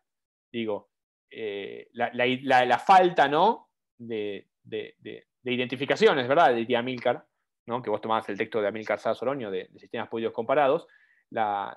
Y él piensa mucho en esta clave, porque aparte yo hablo mucho con él de política y yo sé lo que está incluso pensando de esto, y está pensando lo mismo que escribió en ese libro, ¿no? Porque le importa eso y a mí también. Nuestras tesis son medio parecidas. Entonces sí, la capacidad de identificación, que eso, bueno, como él dice, ¿no? Por supuesto no es rígido, tiene un movimiento que depende de contenidos, etc. Bueno, eso hoy está, sí, exacto. Eso está en un punto de interrogación, ¿no? Pero bueno, de nuevo, nos lleva entonces a pensar la forma de la coalición. Pensar la forma de coalición, y ahí agregaríamos este elemento, digamos, el elemento de producir identificaciones, podríamos decir, que en el peronismo ha sido muy fuerte siempre. Y ahí sí creo que depende de quién gobierna, ¿eh? Porque, a ver, y entramos en la cuestión del presidencialismo, capaz que acá Fer o Juan quieren también decir algo, pero digo, el presidente es en el parlamentarismo, por ejemplo, en el caso Westminster, el primer ministro es el líder del partido. Acá tenemos que el líder del partido o de la coalición no gobierna directamente, o sea, es la vicepresidenta. Lo cual, bueno, es un punto a atender en términos de una teoría de los liderazgos presidenciales. Porque uno podría pensar que los liderazgos presidenciales son fundamentales para conducirlo, ¿no? Los liderazgos en los presidencialismos, por lo tanto los presidentes, esa figura, es decir, el ejecutivo directamente.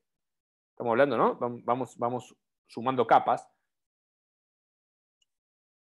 Es fundamental, digamos, para desarrollar procesos virtuosos, podríamos pensar, o para conducir También es esto, de nuevo, tenemos una coalición heterogénea y necesitamos quizás a alguien que pueda, de nuevo, reunir, conjugar esos elementos, conducirlo. Capaz que Alberto no puede, no sé, digo. Y ahí habría que ver los elementos, o sea, habría que tomar algunas variables que nos permita descifrar si puede mantener ese liderazgo o no, Alberto. No sé, por decir, ¿tiene los votos, por ejemplo, hoy Alberto? ¿Sí o no? Los cargos tanto ejecutivos como legislativos, pensando en los gobernadores. Hoy los gobernadores siguen estando con Alberto. Creo que deberíamos tomar esas variables para poder determinar si se mantiene o no su liderazgo. Sí, tal cual. Sí, está bueno eso. Que no es lo mismo que gobernabilidad, ¿no? Estamos hablando de cosas distintas, ¿no? Porque también estamos muy cerca. No, como dijiste liderazgo, por eso me fui por ese lado. No, sí, no, me estaba yo a mí mismo, no, tal cual, sí. Sí, porque también es el ejercicio de liderazgo en una coalición, ¿no? Ahí estaría la cuestión también. Entonces, lo que dice Tach es, acá es un poco la cuestión del ruido. Lo que dice Tach es, las coaliciones no terminan de funcionar porque el personalismo de los líderes de esos movimientos históricos que tienen líderes fundamentales, Irigoyen, Perón, bueno, después Cecilia decía, que está bien, lo que decía Cecilia tiene también para mí más sentido ahora, que es, bueno, entonces, esos liderazgos carismáticos permanentes, ¿cómo interactuarían en estas formas coalicionales? Justamente, para Tach es el problema. Porque el rasgo movimentista más hegemonista de los liderazgos en las coaliciones hace que las coaliciones no funcionen entonces como coaliciones. ¿Qué sería que funcionen como coaliciones? Un reparto, digamos, y una distribución del poder que permita que esa coalición, ¿no? Digamos, camine, vamos a decirlo así, funcione, produzca poder, porque en realidad la política también tiene un elemento que es producir poder. También legitimidad, nos gusta más la palabra quizás, ¿no? Digo, más beberianamente hablando, que son dos cosas diferentes, poder y legitimidad. Siempre al final los clásicos son buenos para eso, ¿no? Entonces digo, producir legitimidad. El cambio de gabinete Cristina, ¿qué es lo que dice? La lectura de Cristina es correcta para mí, políticamente hablando. Lo que pasa es que en este caso la forma y el contenido no están tan separados, me parece, a pesar de que también a mí la carta para mí tiene un montón de cuestiones problemáticas de lo público, ¿no? Porque, de nuevo, digamos, ¿qué es hacer público también, ¿no? Lo que hizo público es que la coalición no funciona. De nuevo, entonces, ¿cómo funcionan y con qué liderazgo? Porque vos tendrías dos líderes. O el presidente tiene un liderazgo. Es el presidente el chabón. Perdón, digo el chabón, pues, pero es el presidente. Y ella es la líder espiritual de todo. Pero es el presidente, no es el presidente de PJ que es un chabón que abre la llave, entra ahí y no hay nadie. O sea, ni por el PJ no existe, es algo decorativo en realidad, es puramente formal, es litúrgico. Pero digo, entonces, hay dos liderazgos. No digo en disputa, pero hay dos liderazgos y entraron en coalición, en colisión, no en coalición, en colisión. Entonces, creo que el texto de Tach puede parcialmente responder, y yo creo que puede ser mirado esto con él, por lo menos para decir, che, leo el texto y nos da herramientas para ver cómo funcionan las coaliciones. Por otro lado, uno puede ser, no sé, digo, uno entonces podría decir, ¿y por qué Cambiemos funcionó mejor? Porque a Macri no le disputaron el poder casi. Quiero decir, Sanz se fue a la provincia y Carrió, a su modo, acompañó al movimiento, ¿no? Digamos, hablo de los 4 años de Macri. Uno podría decir, bueno, voy a investigar coaliciones no populistas, vamos a empezar así. Coaliciones de centro-derecha, no de tipo populista, en este contexto. Digamos, el gobierno fue malísimo. No digo nada que no sepamos de la experiencia más inmediata, pero quiero decir, la coalición funcionó en el gobierno funcionó. Funcionó porque incluso, digamos, los radicales se tragaron 1000 sapos, ¿no? Que también, yo sé que acá hay varias militantes radicales. Militantes radicales en crisis. Perdón que lo digas. No me estoy burlando, pero ya lo conocemos. Pero, entonces digo, nadie. No, pero digo, funcionó y el radicalismo fue muy importante porque sabe que su capacidad de reproducirse es esa. Y ahora levantó la cabeza un poco. Digo, me parece que también mira, ¿no? Mira un poco la disputa interna que tiene ese espacio, ¿no? Que por otro lado son disputas que podría tener un partido en sentido más, digo, ¿no? Tampoco es que no es que hay disputas porque son coaliciones, sino porque, digo, Kirchner se peleó ¿no? Kirchner contra Duhalde, 2005. Peronismo está lleno toda la vida eso. Principalmente porque tiene dos alas, una más reformista y una más conservadora. Siempre fue así. Ni hablar en los 70 cuando se exacerbó la cuestión de la violencia política, ¿no? Pero en general, bueno, los liderazgos uno podría decir que son los que contienen ese movimiento, ¿no? Ese magma que producto de esa heterogeneidad.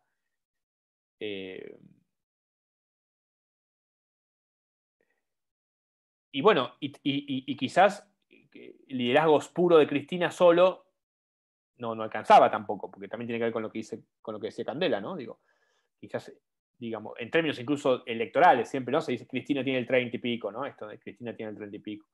Bueno, ella en la carta dice, yo te avisé y vos no me escuchaste, ¿no? Como la canción. Bueno, pero eso es un problema del funcionamiento entonces político de esa coalición. Que uno lo veía venir porque se aparecían en público esos signos. Pero a mí, la verdad, que menos no me parece muy interesante que aparezca en público. Lo que me delata eso es que realmente no hay política porque los actores de esa coalición parecería ser que no dialogan entre sí, lo cual lo dice Cristina en la carta. ¿O no? ¿O yo leí mal? La carta no dice que lo tuvo que llamar, que ella siempre proponía los encuentros. Sí, es más, hasta dice el número de encuentros que tuvieron en 18. La Casa Rosada. Claro, lo enumera, faltaba que dijera el día y la hora, pero enumera la cantidad de encuentros que tuvo en todo este tiempo. Sí, por eso digo, ¿no? Bueno, Cecilia dice, pero si los resultados de la elección hubiesen sido otros, no había enfrentamiento. No, obviamente. Si Argentina llegaba a la final, Sampaoli sería el técnico de la selección, no sé. Claro. Por suerte perdimos. el cuestionamiento surge en el momento que ese liderazgo que tiene Alberto es puesto, digamos, es puesto en tela de juicio, a una elección que es leída como un fracaso. Ahí es donde surge el cuestionamiento. Si no hubiese seguido todo bien, o sea, es los mismos electores que están poniéndolo en cuestión, ¿no? Cómo se está llevando a cabo todo. Ni siquiera Cristina, creo que por ahí ella, no leí la carta, pero trata de interpretar esa elección. No sé si es ella, no sé, pero ella realmente pone en cuestión el liderazgo de él, o digamos lo que está pasando, los resultados, que hay disconformidad, malestar, que para revertirlo, no sé si es querer, digamos, discutirle el liderazgo, sino, bueno, así no.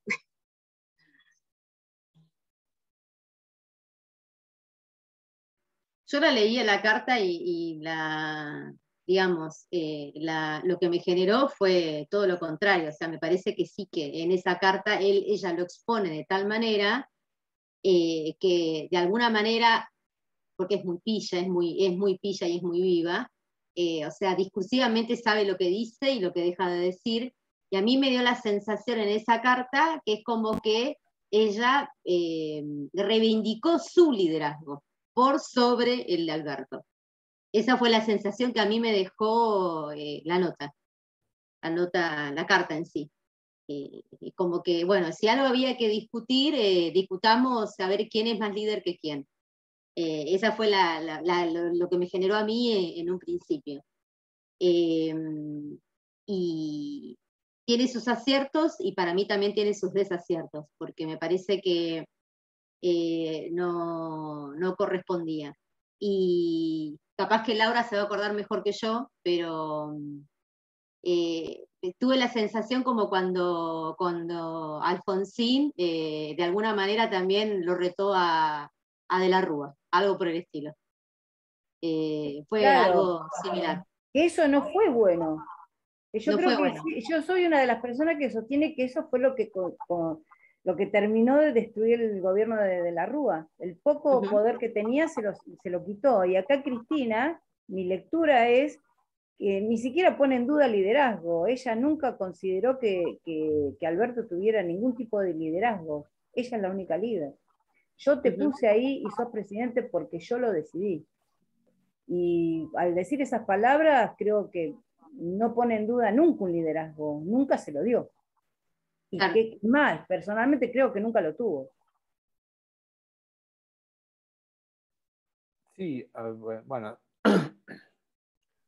No, a ver, me parece que hay distintas cosas. A mí me parece que alguien que es presidente y es elegido por el pueblo, como lo fue Alberto, porque digo, esto es un proceso popular y democrático y competitivo, tiene que construirse a sí mismo. La política consiste en eso. Si vos sos presidente, tenés que construir tu liderazgo. Ese liderazgo puede ser más, menos carismático, no importa. No estoy hablando de las características del liderazgo, sino de la posición. La posición es el presidente de la nación. Entonces, en un presidencialismo, de nuevo, ya todo lo que sabemos, ¿sí? Entonces digo, eso, por un lado, no puede ser echado en culpa a Cristina, porque si no caeríamos rápidamente en Albert Títere, que es una forma de simplificar las relaciones políticas, ¿no? Por otro lado, no obstante ello, por supuesto que Cristina ejerce un liderazgo que Alberto no tiene. Eso es fundamental y es clave y está a la vista, y es cierto que se lo hizo saber un poco. No hace falta ni siquiera quizás hacerlo saber, porque en realidad la otra cuestión es que esa elección de Alberto, de Cristina por Alberto, para que sea candidato a presidente, quizás también ya contenía, en cierto modo, o por lo menos tenía algún rasgo de cómo podía ser esa relación también, ¿no? En términos de el liderazgo que ejerce Cristina, ya un liderazgo que se nota en el solo hecho de elegir quién va a ser presidente. Porque ¿cuál es lo que Cristina dice? Yo no puedo. No puedo. No me da, no puedo, no, pero por el peronismo, por la oposición, por todo. No podía hacer. Entonces, esa elección por Alberto como candidato también en realidad me parece que marca un rasgo posible ver ya ahí de la dificultad que iba a tener esa relación. Respecto al resultado electoral, me parece, yo sería más crítico en realidad. A mí me parece que interpela al peronismo y al frente que gobierna. No a Alberto solamente. Por supuesto, Alberto también, porque el que está llevando las políticas públicas desde el Ejecutivo y los funcionarios que existen y que funcionan o que no funcionan, etcétera, etcétera, los decide el presidente. Pero me parece que yendo más allá de esa lectura más inmediata, interpela a Cristina también. La derrota no la pone por fuera. Quizás ella se quiso poner un poco por fuera, ¿no? En la carta. Hay algo de eso, hay un poco de eso. También es la persona que dice, che, hay que cambiar, hay que hacer un cambio. Porque también Alberto quizás siguió en un modo un poco autista al otro día, haciendo un acto, no sé qué, ¿no? Entonces digo, ella coloca los puntos, señala los puntos críticos del gobierno, siendo parte del gobierno, además porque es la vicepresidenta, por supuesto. Pero también me parece que la derrota la interpela a ella. Y yo creo que eso, no sé si decir, ¿no? Eso me parece que también es importante. O sea, al gobierno en su conjunto, a la forma en una cosa mucho más orgánica y mucho más general, quiero decir, más estructural, ¿no? De cómo está entendiendo que debe ser la política, etc.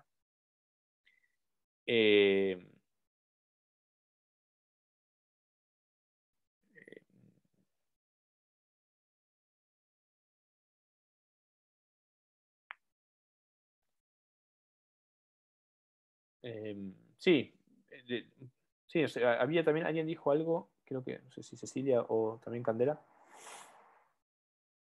Eso. No, esto era, ¿no? No, esto ya lo habíamos dicho antes. Sí. Bueno, hay distintos elementos, ¿no? Me parece que la carta, lo que no, yo no lean nada, está buena, digo, para entender también, digo, pues es una intervención, es una intervención política. Pero bueno,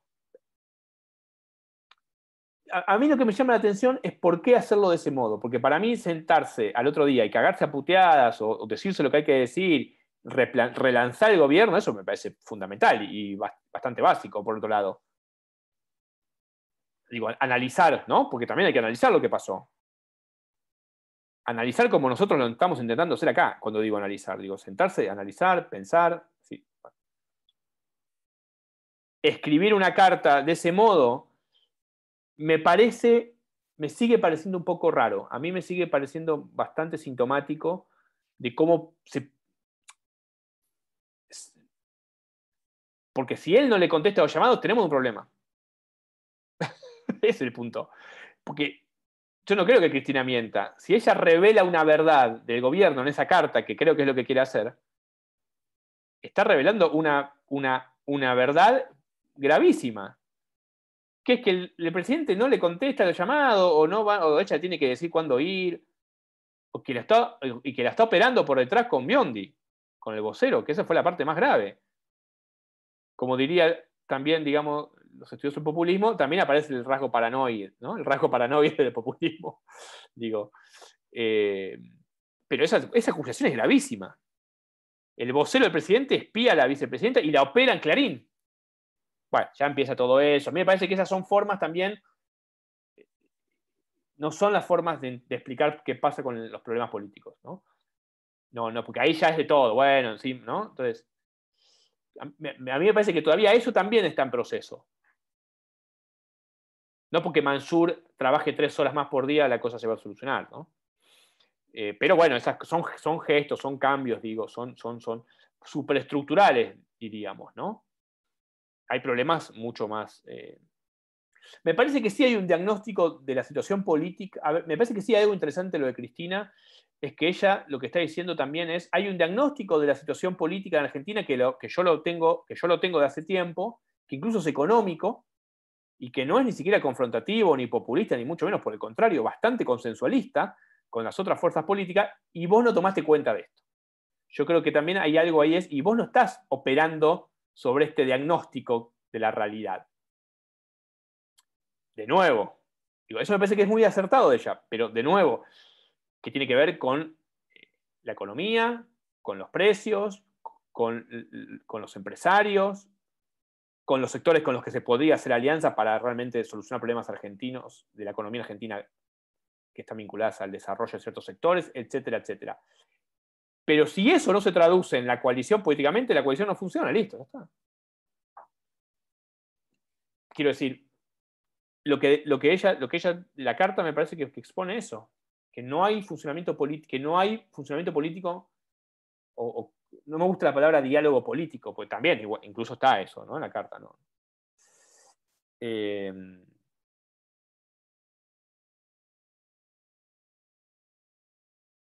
Bueno, sí, digamos algunas cosas. No, está buenísima, digamos, me parece todo este caso, digamos.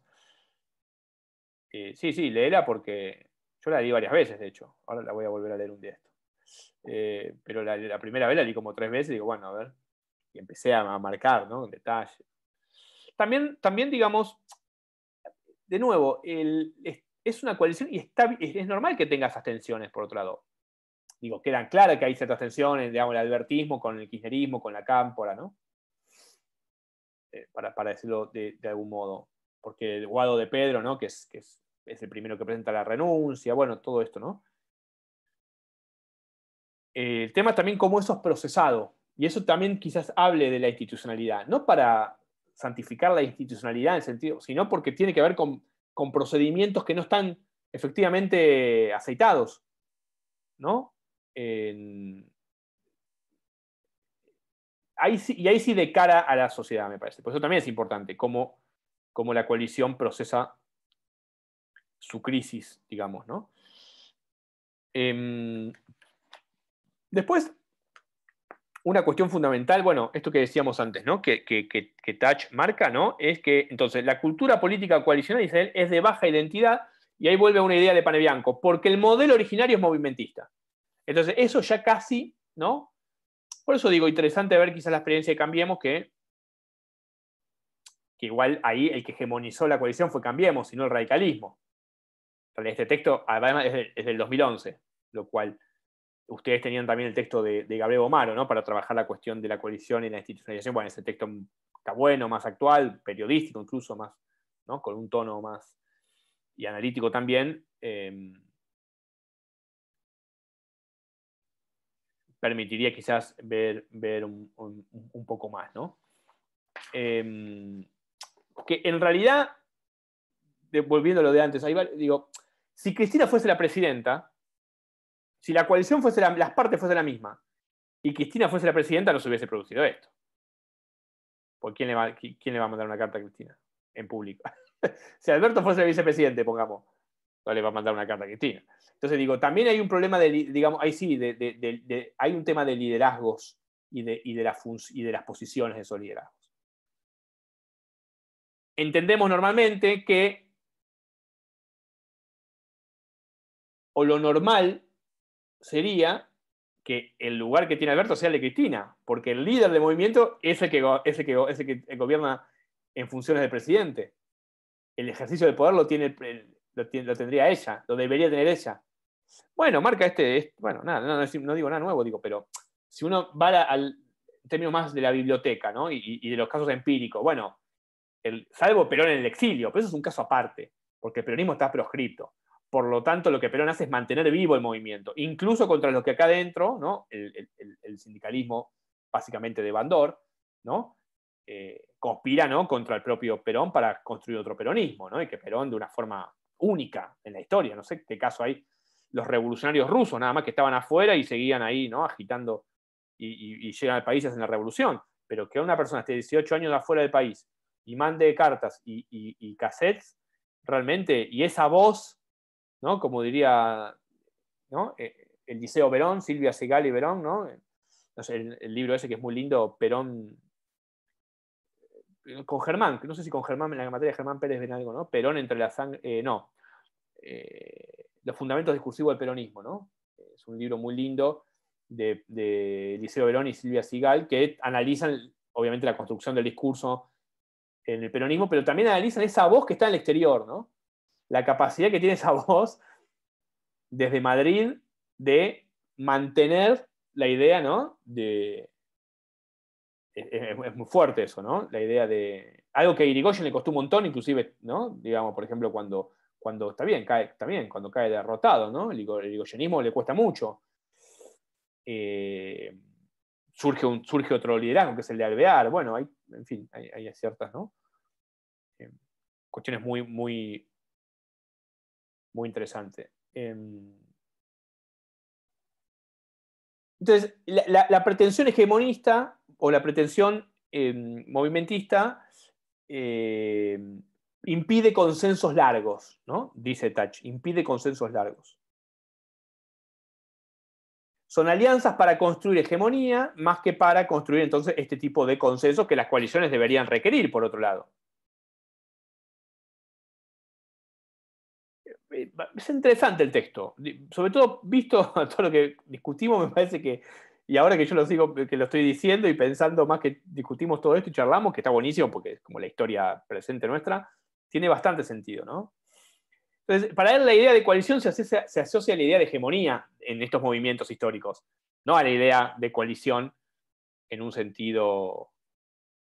Él dice, ¿no? Lo cito, la idea de coalición se asocia a la idea de hegemonía y de compañeros de ruta contingentes. ¿No? Esos contingentes puede cambiar en cualquier momento, esos compañeros de ruta, ¿no? No son tan sólidos. Y en el caso del peronismo, sobre todo, esos compañeros de ruta fueron, ¿no? Asimilados, devorados, ¿no? Rápidamente, ¿no? Por una idea que está buena, que dice, son gobiernos más bien de unidad nacional. Y eso también está bueno, porque eso dijo algo Fer, creo que también había algo de lo que decía Candel, en fin, estuvo dando vueltas, ¿no? Que es una idea también, obviamente, propia del peronismo, la idea de que no es una coalición, sino que es un frente de unidad nacional, uno podría pensar. Si se repusiese además la lógica, ¿no? De somos los que defendemos los intereses nacionales, ¿no? Que eso no está tanto ahora. Porque a mí algo me parece interesante, y con esto vamos cerrando. Ustedes recuerdan que era, ¿no? Buitres o patria, o buitres era, ¿no? ¿Cómo era la consigna cuando estaba, antes de Macri? El final del gobierno de Cristina era patria, ¿no? Pues estaban los fondos buitres, estaba toda esta cuestión que era. Y ahora también hay una negociación muy fuerte con el FMI, en fin. Hubo una renegociación de la deuda con los sectores privados. Pero a mí me parece que ahí Cristina dijo algo interesante del año pasado, que es lo de los funcionarios no funcionan. ¿Y por qué digo que me parece interesante? Porque Cristina en otro momento hubiese dicho, vamos con la épica y con la militancia. Y no dijo eso. Yo lo pensaba estos días, no sé si es muy interesante lo que digo, pero lo pensaba estos días que Cristina no dijo militancia, dijo funcionario, que son dos cosas diferentes en un punto. No dijo, vamos por todo, vamos por la épica, nos falta épica. No, dijo, hay que gestionar bien. Lo que ella le dijo a Alberto es, hay que gestionar bien. No está pidiendo, ¿no? Ningún tipo de... Y eso me parece que es una lectura muy fina del contexto, porque no hay margen. Entonces, ahí me parece que habría dos cosas. No apeló a los jóvenes de la cámpora, a la militancia, que siempre es un reservorio identitario, moral, muy fuerte. Dijo, funcionarios que funcionen, que gestionen bien. Y eso me parece muy interesante, porque es la Cristina menos populista, además. Es la Cristina que está diciendo, muchachos, que gasten la plata, inclusive, está diciendo, ¿no?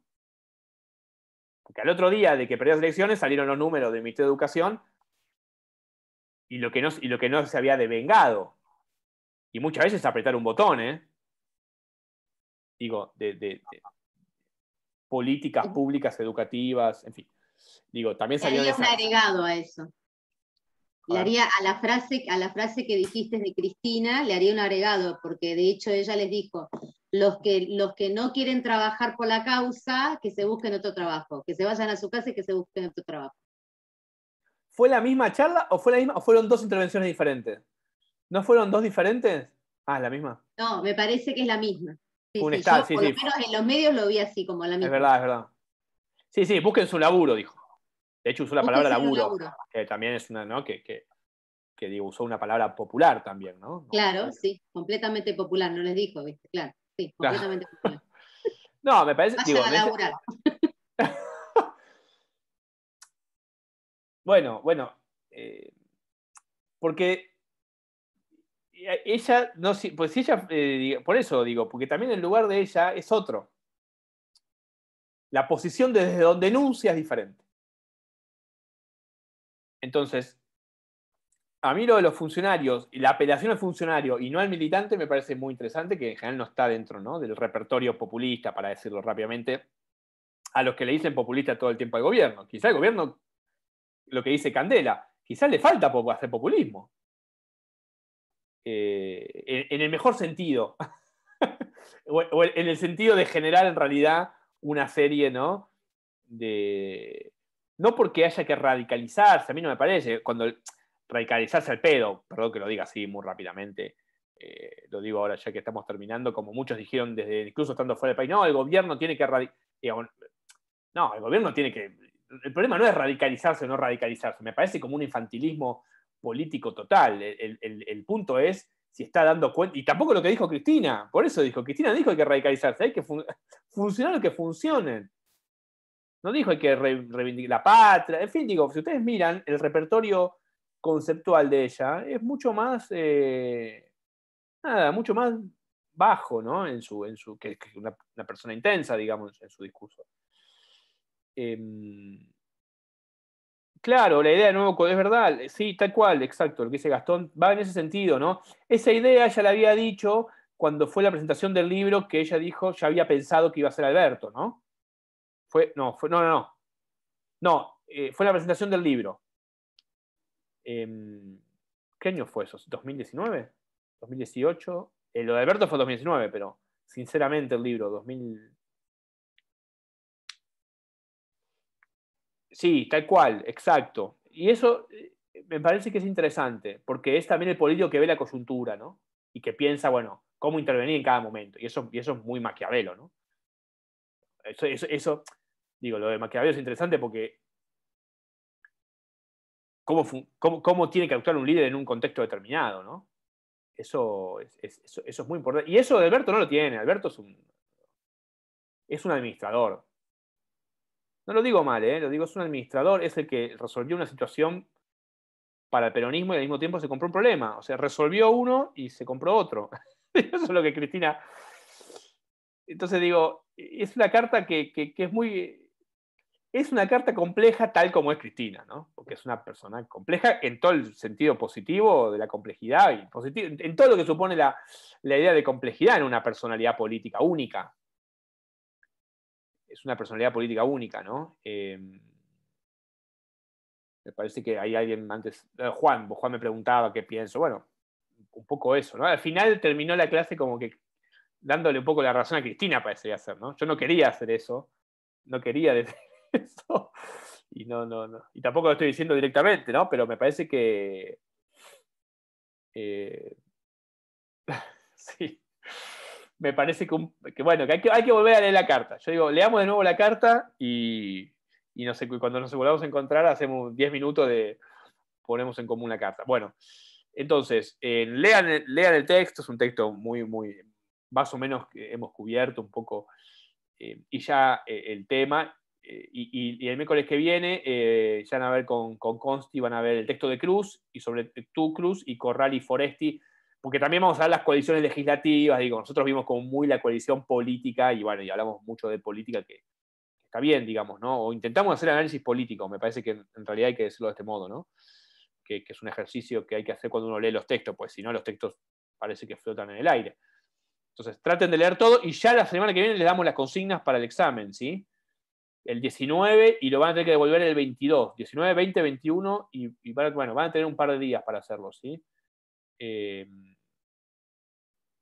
Así que, bueno, la verdad, buenísima la clase, me gusta que conversemos y que surjan estas ideas, porque estas ideas solamente surgen en clase. En soledad muchas veces surgen algunas, ¿no? Discutiendo con otros también, pero cuando ponemos en común y aparece el texto y los conceptos, me parece que se puede incluso traer otras discusiones politológicas y no tan politológicas, ¿no? Así que bueno, la próxima, en algún momento ya charlaremos sobre la carta robada, ¿no? La carta robada es un cuento fantástico de Edgar Allan Poe, no sé si lo conocen, el escritor norteamericano del siglo XIX. Y la carta robada es un texto, léanlo, es un texto fantástico porque la carta está ahí y nadie la ve, ¿no? Entonces, Cristina un poco me parece que es esa carta, ¿no? Te estoy diciendo y vos no ves. Hay algo de la carta robada para mí. Hay que volver a leer. Lea la carta robada y lea la carta de Cristina. Bueno, nos vemos la próxima y estudien, lean, que se viene el parcial. Claro, Nos nos vemos. vemos. Chao, Nos chicos, vemos, chao, gracias. chicos. Chao, chao, Juan, chao, Fer.